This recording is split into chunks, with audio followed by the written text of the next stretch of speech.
Q101.9, this is Jenny. Hey, Jenny, this is Jordan Knight calling. Hi, Jordan. How are you? Very well. Thank you so much for joining us this morning.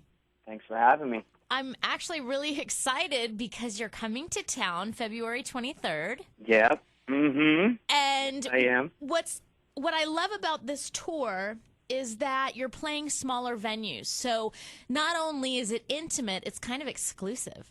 It's very exclusive.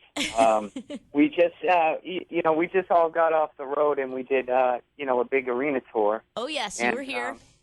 And those are really fun because there's so many people and it's so exciting. But, doing the smaller venues is equally as fun. It's a little different, but equally as fun because you get to be closer to the people, basically, and there's something that feels really good about that. Oh yeah, I mean you're playing venues that are like a couple of hundred to a couple of thousand people. That's not a lot. That's very. I mean, you're right there. You're looking right at all the fans. That's right. It's cool because it's looser and you don't have to have such a regimented spiel, or you don't have to. The show doesn't have to be so precise. You can be looser. You can talk to the crowd. You could take some requests and stuff like that, make jokes, and just kind of be off the cuff.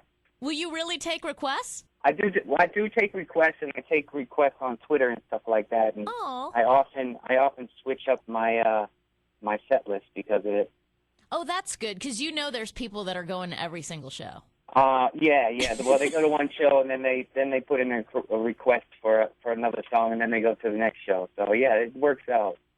Now, it's got to be a big difference because, you guys were here in San Antonio with Backstreet Boys. Yeah. And huge. Oh, my gosh. I knew people would love it, that they were excited about the show. But it was way bigger than I actually thought it would be. I mean, people for months were trying to win tickets, were just excited about the show. Did you feel that when you were out on tour? Oh, I definitely felt it. I think what happens is that, first of all, we joined teams, and that in itself was kind of shocking and exciting to people, like boy bands, like joining together. They're supposed to be rivals or enemies or competitors, but we joined forces, and when we joined forces, it just added that much more excitement and that many more hits to one show. You know what I mean? Like Backstreet Boys have so many great songs, and as well as the new kids, and just to combine those songs, and then for people to go, it's kind of like they get to relive those memories when they hear the songs, and relive a time when life was easier and innocent and stuff like that, and then we have new songs and we create new memories, and we have new routines on stage, and we like to have a lot of fun with the crowd, Oh, sure. Both groups are really about the people and making, and pleasing the people and making people happy. You were saying that people think of you guys as being rivals. Were you rivals back in the day, or did you always get along? Well, we always got along because we didn't both hit at the same time. We hit in 89, and we went from like 88, like our heyday was like 88 to, I mean, we're having a heyday now, but 88, it was like 88 to like 92 or 93, and then they came along in like 97, I believe. Okay. So we weren't really rivals. Like, they might be more rivals with NSYNC because they both came out at the same time. But us and the Backstreet Boys, we really complement each other in that way. That's true, and it really was extremely successful. I think more so than anybody thought it would be. Like I said, I think a lot of people thought, I think it was the way we put the show together as well, because it wasn't like, oh, who's going to go on first? Like, oh, who's going to be the headliner?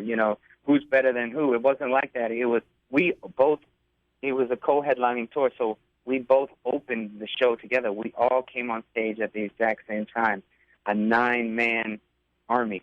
Instead of two boy bands, being petty and trying to be the headliner or be better than the other, we kind of came on as one. So that made it really, really cool, I thought.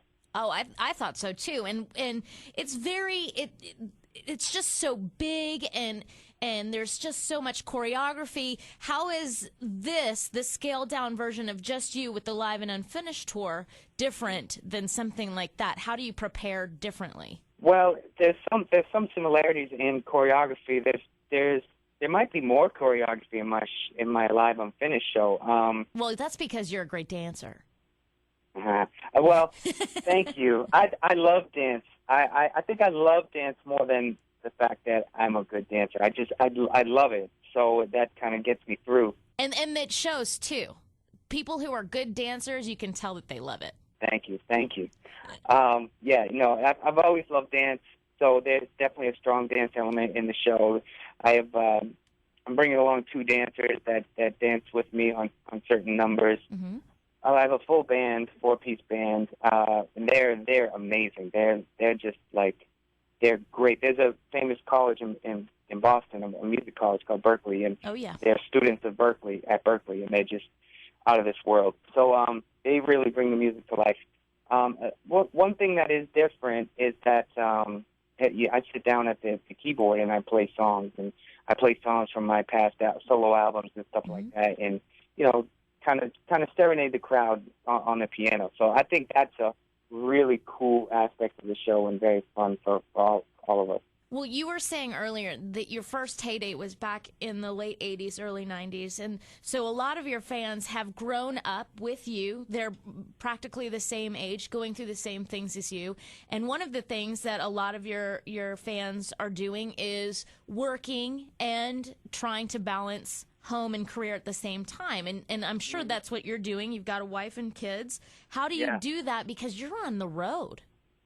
Well, yeah, we're not, like, on this Live Unfinished tour, my solo tour, I'm going out, like, every other weekend, like 3-4 days, out of the week. Mm-hmm. So I do that, and then I come home, so it's not too stressful on me or my family. When we go on the road, I have new kids or NKOTBSD, it's maybe 2 or 3 months at a time. Right. So that gets difficult. It's weird switching from one thing to another, especially, with transitioning. If you're on the road for 3 months and then you come home, it's like very weird. Like at 9 o'clock, everyone's settled down watching TV, but at 9 o'clock on the road, you're like at the top of your game. I have like 2 Red Bulls, and I'm on stage going at it in front of 10,000 people. So it's a big difference.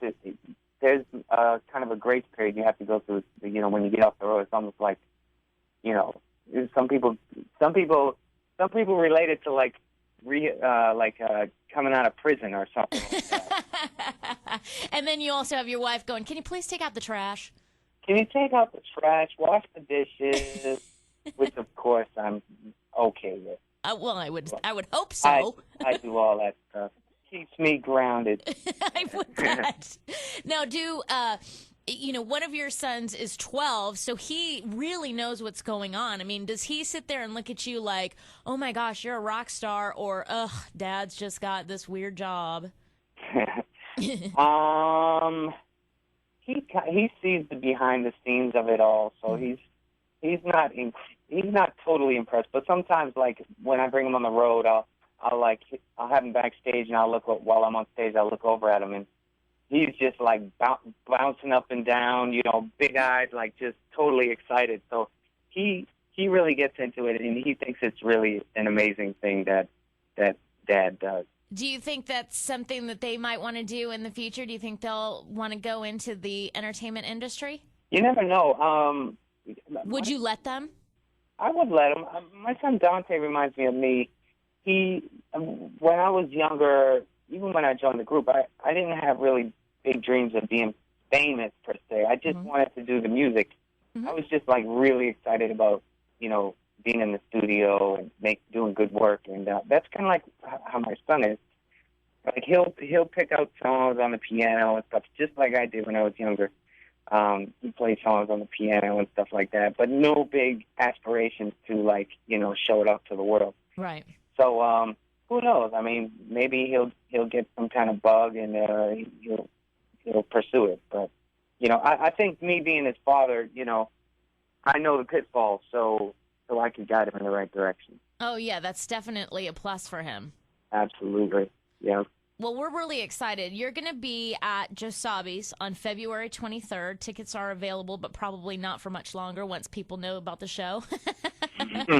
This is going to be a big deal. We're going to be giving away tickets. I mean, I knew it was going to be big when you guys came the first time around. I just didn't know how big, and I think this is going to be just huge as well. People waiting outside just in case there's tickets that come up available, and this is really exciting for us. Awesome. I'm so happy you guys are getting behind it, and it's really exciting for me as well. I mean, I spent a lot of time on my album Unfinished, and I think I put my heart and soul into it, and the fans really received it really well. And now they're kind of they've told me, you got to sing it live. You got to come out and sing it live. And I'm like, I'm touring with the new kids, and then I said, well, I have this little space and time that I can do it. So, I thought it would be a really great thing to do. No, I think it's and wonderful. For myself. Yeah. What is your Twitter handle or whatever they call it so that people can get onto follow you on Twitter and maybe make suggestions for the show? The Twitter is @JordanKnight, and also, you can get tickets at jordanknight.com. You could probably get tickets on you guys' website. And that's it. I appreciate it, Jordan. Thank you so much for taking the time to call us and get us really excited about this show. Oh, thank you. Thank you. I'm excited to get down there.